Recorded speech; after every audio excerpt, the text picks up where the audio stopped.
Okay, we're back. So let's look now at some of these things in a little bit more detail. All right, so the first thing let's talk about is CPR. The ACLS guidelines are stressing good quality CPR. So what does that mean? What's good quality CPR? It's anything that is going to perfuse. And so there's a few things we want to make sure that we do. And the first thing is that it has to be about 2 inches deep. Use both hands, one hand on top of the other on the sternum, and 2 inches deep. And then the rate you want to go is 100 beats per minute. And if you can't remember that, you know, they'll always tell you, think of the song Staying Alive by the Bee Gees. That beat, that's 100 beats per minute.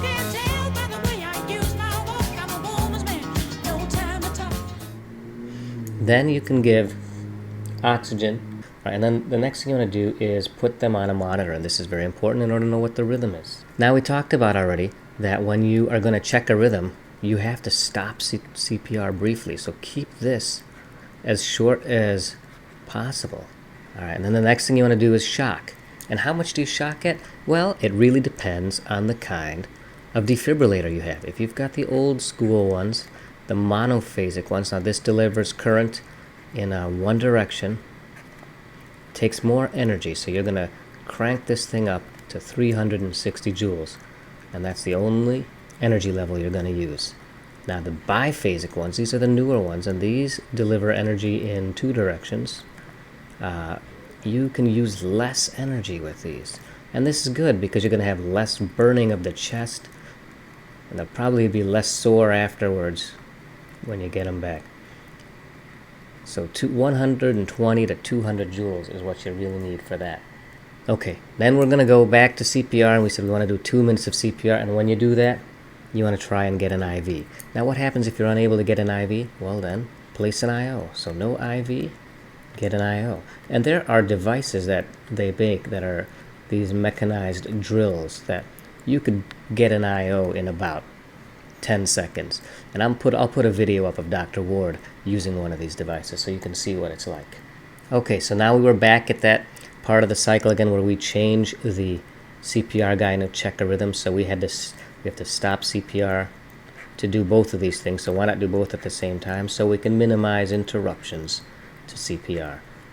That's the key words that they say, minimize interruptions to CPR. And when you check the rhythm again, you see that it is V-tach, and so you're going to shock. And so let's say we have a monophasic, so we give 360 joules.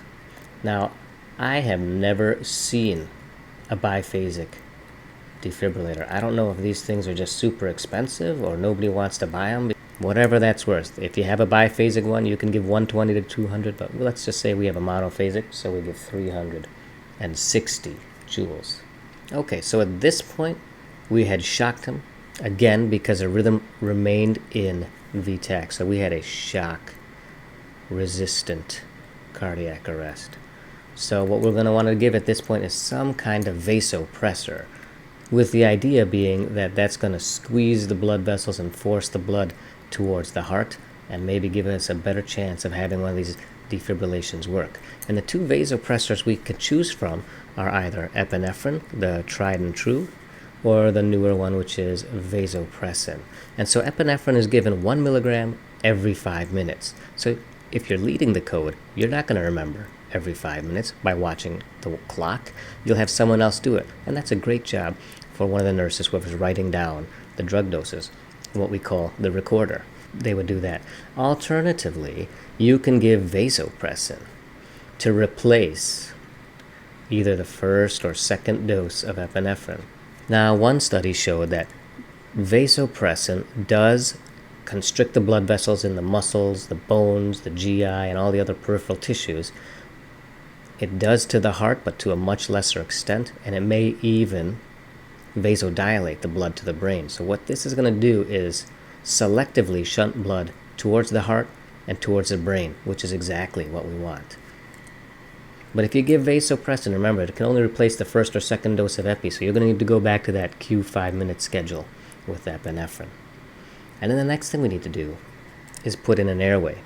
And we could do one of two things. You can either intubate, so put in an endotracheal tube, or put in an LMA. Now, an endotracheal tube is a definitive airway.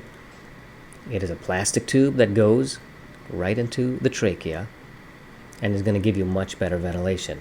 An LMA is going to give you pretty good ventilation. It's that plastic tube that goes into the pharynx, and you're basically going to be hopefully ventilating the trachea and have the balloon part of that thing stuffed in the esophagus so not too much air gets in there. Now remember, one of our things was to minimize interruptions to CPR. And so how do you do that? Intubating someone does seem to take a while. So what I would do is get your equipment ready while you're doing CPR, and then only pause CPR to place the tube. And if you're good, you can hopefully do that in about 10 seconds, so there's minimal interruptions to the CPR. So you get all the equipment ready while they're doing chest compressions, your suction, your stylets, syringes, whatever you need, the tube, the blade. And then you say, okay, I'm ready, stop CPR, you stick the blade in, you grab the tube, you stick it in, you pull out the stylet, you inflate it, you hook it up, and you pull back and say, start CPR again. And there, you've got it in within 10 seconds. Now the other benefit of putting in either an endotracheal tube or an LMA is that you can now measure the end-tidal CO2 concentration if you have a waveform capnography machine. So let's talk about that. And that measures end-tidal CO2. As we talked about in one of the earlier videos, this is not the same as that colorimetric changing thing. This will actually give you a number. It actually gives you a waveform. So let's look at what some of these waveforms might look like. So in an awake person, the waveform might look like this, where this is the CO2 level and probably is about, let's say, 35 to 40. And this is for someone who is breathing normally. Now, say someone's in a rest, so they really have no blood flow whatsoever. So they're not going to be exhaling any CO2 because no CO2 is really even getting to the lungs. So you'll see a waveform like this, fairly flat. All right, so that's one of a patient in arrest. And that'll be around a 0, but it might not be 0. Maybe it's 5 or something like that. Now, when you're doing effective chest compressions, you're going to be circulating blood. You're not going to be circulating it great, but you'll be doing a fairly good job. And so what you're going to see is a waveform that's like this. It's blunted compared to the initial one. If you're doing effective chest compressions, our goal is to get a level that is greater than 10 millimeters of mercury of the CO2. This is what good chest compressions looks like. So remember we said earlier that one of our goals is uninterrupted chest compressions. The other one is we want to have good quality. And how do you measure? Well, yeah, you could see that you're doing it 100 times per minute as well as going about 2 inches deep. But if you can get this kind of waveform with a level of 10 or more, then you know you're doing a pretty good job. So this is waveform capnography. And there's one more thing we should talk about. Let's say that you're doing the code and you're doing a great job and the patient's rhythm comes back. Now all of a sudden you get the waveform which looked like this and it jumps back to looking like this because now their native heartbeat is taken over and pumping the blood much more effectively than our chest compressions were. And so this is how it looks like when it's normal, and it also how it looks like when you have return of spontaneous circulation. So that's one way to know when you can stop doing chest compressions, is when you get this waveform back. So you don't have to stop and feel for a pulse. Remember, we want to minimize interruptions to CPR. So don't stop and feel for a pulse. Look at the waveform capnography. If you get this, again, with levels around 35 to 40, then you know, hey, I did it. I got the pulse back. So we just talked about the airway. So after that 2 minutes of CPR, we're again going to change the person doing CPR, check a rhythm and shock if needed. And we said that we have a monophasic. So we're going to give 360 joules. All right. And then again, 2 minutes of CPR we're going to do. Try to minimize any interruptions in it. And now we're going to give some kind of anti-arrhythmic. And so this is the one we're going to give, amiodarone. So remember, so far we've shocked and we've given a vasopressor. So this is for vasopressor resistant arrest. And the other drug we used to give at this time was lidocaine. But lidocaine's not in here anymore. It's not in the algorithm. So what happened to lidocaine? Well, there's never really been any good studies of lidocaine, because you can't do a study where you're going to give some people lidocaine, a drug we know that works, and withhold it from others, because that's just not ethical. But amiodarone, they've shown, does work very well. So what we do say is, if you have no amio, then go ahead and give them lidocaine. So if for some reason you're out of amiodarone, your hospital doesn't have it in stock, then go for it. Give the lidocaine.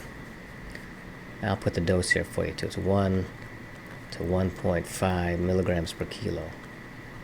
And so a common dose might be just to give them 100 milligrams of lidocaine IV.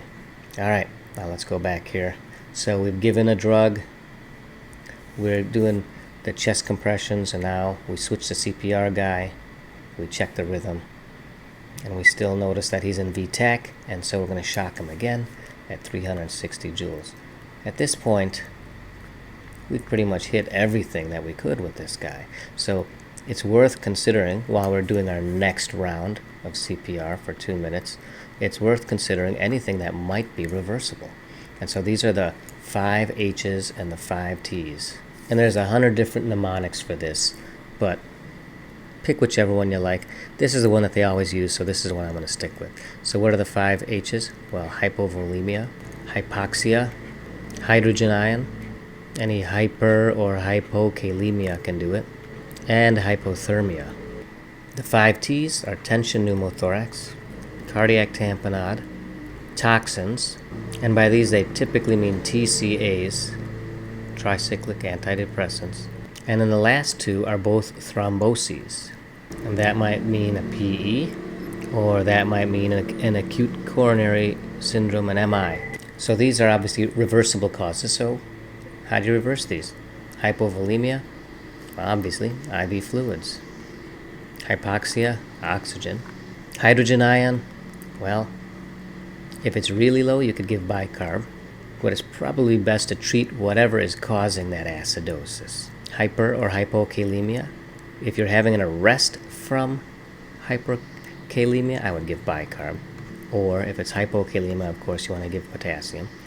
And then hypothermia, you want to warm them up. Now let's look at the T's.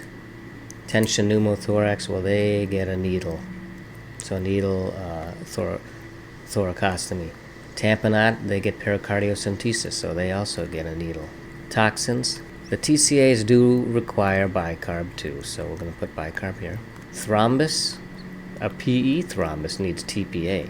This is a tough diagnosis to make, right? How are you going to know that this person has a PE? They may have certain risk factors if you can get a history, or you can do an echo and look for signs of right heart strain. Mainly the right ventricle fills, and it seems over distended because it's having a lot of hard time pushing blood against that big old clot sitting in the pulmonary arteries. And finally, for ACS, they need to have a cath, not TPA for ACS. The next thing I'm going to do is talk about the other 2 pulseless arrests, and that's going to be PEA and asystole.